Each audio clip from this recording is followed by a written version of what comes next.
The ProACT Know-How, brought to you by ProACT. 3 topics just want to cover as the Brexit scenario becomes clear for everybody. The UK have now made their final proposal to the EU. Boris Johnson, the new British government, have only had one opportunity. They've only had one EU summit meeting on the 17th and 18th of October to agree a deal, and they purposefully prepared the way with one shot at getting a new withdrawal treaty. Now, they don't need to renegotiate a whole new withdrawal treaty. There is an existing withdrawal treaty in place. There might be lots of provisions that they want to change to save money by not paying or being part of a VAT arrangement, or by not following some of the restrictive EU trade agreements that they want to have the flexibility to move away from. So they've got this one shot to make this arrangement, and this is sort of now been proposed, and so everybody can now be focused. There's lots of reasons why not, and it's not about what if this goes wrong, what if that goes wrong. It's about how we're going to move forward. We're either going to stay with an EU, including the UK, or without the UK. So how does that work? Now, one thing that's really interesting is if you believe in coincidence theory. You see, so that's a coincidence. We think the same way. On the day that the UK launched their proposals for a new revised withdrawal treaty based upon the existing treaty, the USA came to the conclusion of a 15-year campaign. The USA complained to the World Trade Organization, that's the international treaty that adjudicates on trade disputes between different countries, and in this case between the USA and the EU as a regional, as a trade body. And the WTO ruled in favour of the USA and allowed them to impose up to $7.5 billion of tariffs on the EU for what has been proven or accepted by the WTO as subsidies, state subsidies by the EU of Airbus Industries. Now, there has been ongoing conversation and negotiations and discussions about getting a compromise deal and counter proposal by the EU, but no arrangement has been settled on this WTO ruling. So the coincidence is that on the same day that the UK offer their last and only revision of the withdrawal treaty, and it's that or no deal Brexit, the USA announced that they're going to impose $7.5 billion of tariffs on the EU trade, not just for Airbus Industries, across the board, and that's going to be from the 18th of October. So from the date of the Brexit decision being made at the EU summit. So suddenly now we've got 14 days now, maybe less if you're watching this in a few days' time, when the EU need to choose and make a decision about how they're going to progress on 2 fronts. And it'd be interesting to see how they react to the potential tariffs from the USA and also to the question over Brexit. Now, miraculously, they could come to an agreement with both of them, and you've got to think there's a bit of political pressure and play there between the USA and the UK. We will see, but it will have a factor. Germany's biggest trade partner is the USA. Their third biggest trade partner is the UK.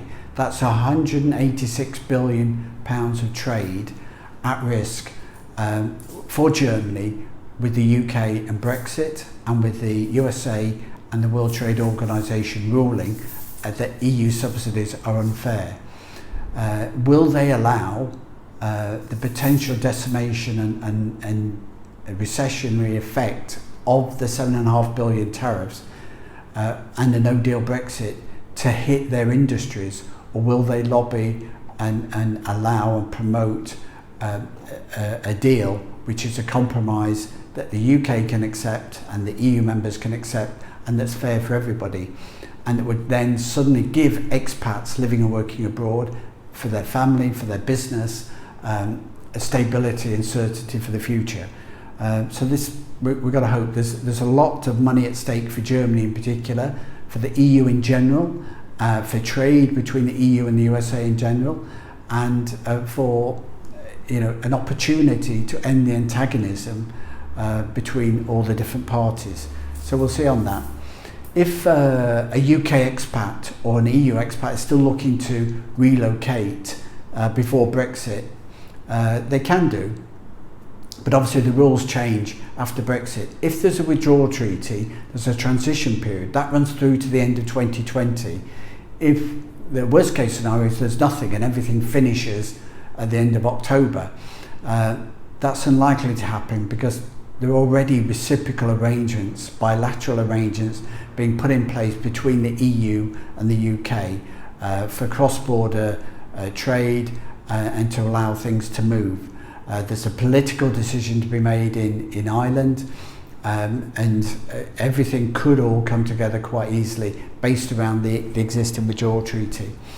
A UK expat, if they relocate to the EU before Brexit or the end of a transition period, then they can freely, like any EU citizen, set up business in that new country. If they move after Brexit or the end of the transition period, then they have to do it as a third-party state. Now, different countries, each country can set its own restrictions and limitations, and it might well mean that they need to set up a company or registered partnership or business in that country to be able to then carry on the trade. But countries do still allow you to relocate abroad as an expat and set up a business overseas. You don't have to be in the EU to do that. And at ProACT, we've got lots of know-how to help expats, business, living and working abroad, cross borders, down generations. So contact us at our website, proactpartnership.com. In addition to that, we can say that if any EU expat is relocated to the UK, at the end of the transition period or Brexit Day, whichever comes sooner, immigration is going to increase. The bar is going to increase quite a lot moving into the UK. So low-skilled workers will find it much more difficult to get into the UK. From an economic point of view, it's very, very clear that it's been 10 years of austerity in the UK, and by removing low-paid workers from the workforce, the idea is that companies then have to invest in technology to increase productivity, and productivity drives wages, and that is where the UK government at the moment is driven. Now that might change with an election and a new government, but that's what the current trend seems to be.